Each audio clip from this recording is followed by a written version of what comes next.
দেখো বন্ধুরা, আমরা তো ছিলাম না কতদিন, বিয়ে বাড়িতে গেছিলাম। যাই হোক, ভিডিও দেখাতে পারিনি। তো সবাই বলছে অনেকে তোমাদের শরীর টরীর খারাপ হলো নাকি।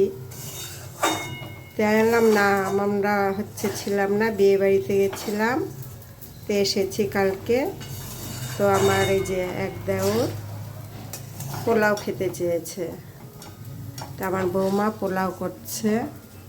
সে বিয়ে বাড়ির থেকে শুরু করেছে, বৌমার হাতে একটু পোলাও খাবো, মাংস ওই এনেছে।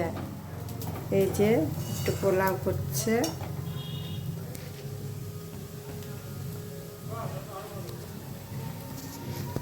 আর আমি নিরামিষ, আমার যেহেতু যে ভাত করেছি করলা আলু সেদ্ধ দিয়ে ভেতরে, আর ফুলকপির তরকারি করেছি আমি নিরামিষ, আর এই যে চাটনি করেছি।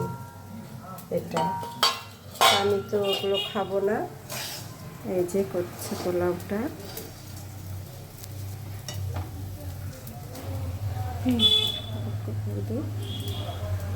কষানো হচ্ছে। এই যে আমার ছেলের আবার অল্পতে হয় না, আবার নিয়ে আসলো বেশি করে। এই যে পোলাও হয়ে গেছে।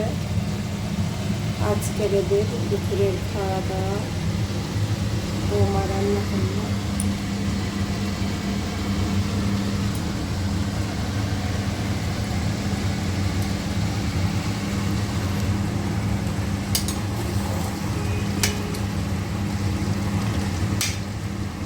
এক হাত দিয়ে নাড়া আর এক হাত দিয়ে ক্যামেরা করা যাচ্ছে না, একটু অসুবিধা হচ্ছে। এই যে দেখো কষানো হচ্ছে, এখনো কমপ্লিট হয়নি। এই যে মা দেখো স্নান হয়ে গেছে, এখন পূজা করতে বসবে। আর আজকে আমার পড়ছে রান্নার দায়িত্ব। মা নিরামিষ রান্না করে নিচ্ছে, ফুলকপির তরকারি চাটনি এগুলো তো দেখলেই। এই যে দেখো আমি এখন পোলাও করে নিচ্ছি, পোলাওটা ঠান্ডা হয়ে গেলে আরও ঝরঝরে হয়ে যাবে। আর এই দেখো মাংস করছি, হয়ে যাবে। এই দুটো করলেই আমার হয়ে যাবে।